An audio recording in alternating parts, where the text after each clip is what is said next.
मेढा पाचवट रस्त्यावर ठेकेदाराचा मनमानी कारभार कामगारांच्या जीवावर उठल्याचे पाहायला मिळाले. सध्या या ठिकाणी रस्त्याचे काम सुरू आहे. या कामासाठी लागणाऱ्या साहित्यांची वाहतूक करणाऱ्या ट्रॅक्टर ट्रॉलीमध्ये प्रमाणापेक्षा अधिक लोड भरल्याने अपघात झाल्याची घटना आज घडली. यामध्ये ट्रॅक्टर चालक जखमी झाला असून त्याला उपचारासाठी हलवण्यात आले आहे. दरम्यान ट्रॅक्टर ट्रॉलीमध्ये अधिक लोड भरून कर्मचाऱ्यांच्या जीवाशी खेळणाऱ्या ठेकेदारावर कारवाई करण्याची मागणी शिवसेनेचे उपजिल्हाप्रमुख संजय पवार यांनी केली आहे. सोनगाव गावाच्या नजदीक जो हॅममधून जो रस्ता चाललेला आहे त्या रस्त्यावरून जात असताना एक दुर्घटना समोर आली.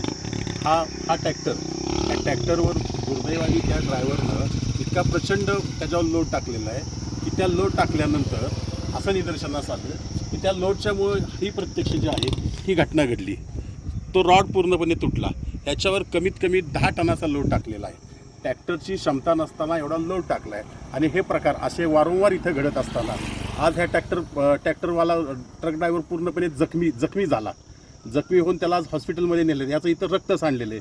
ह्या असल्या बेदेकारपणे चाललेल्या वाहनांवर इथल्या प्रशासनाचं, पोलीस डिपार्टमेंटचं किंवा RTOचं कसल्याही पद्धतीचं अजिबात लक्ष नाही आहे. खरं तर ह्याच्यावर प्रशासनानं पूर्णपणे लक्ष ठेवलं पाहिजे. ज्या ओव्हरलोड चाललेल्या गाड्या आहेत त्या त्वरित इथं थांबवल्या पाहिजेत. नाहीतर इथल्या जनतेला हे अत्यंत धोकादायक आहे आणि भविष्यामध्ये ह्याच्यापेक्षा सुद्धा मोठी दुर्घटना घडण्याची शक्यता आहे. तरी प्रशासनाने ह्या संदर्भामध्ये त्वरित दखल घ्यावी आणि ठेकेदारावर या संदर्भामध्ये कडक कारवाई करण्यात यावी. जर ठेकेदार मनमानी पद्धतीचा कारभार करत असेल तर या संदर्भामध्ये प्रशासनानं अत्यंत कठोर भूमिका घेतली पाहिजे.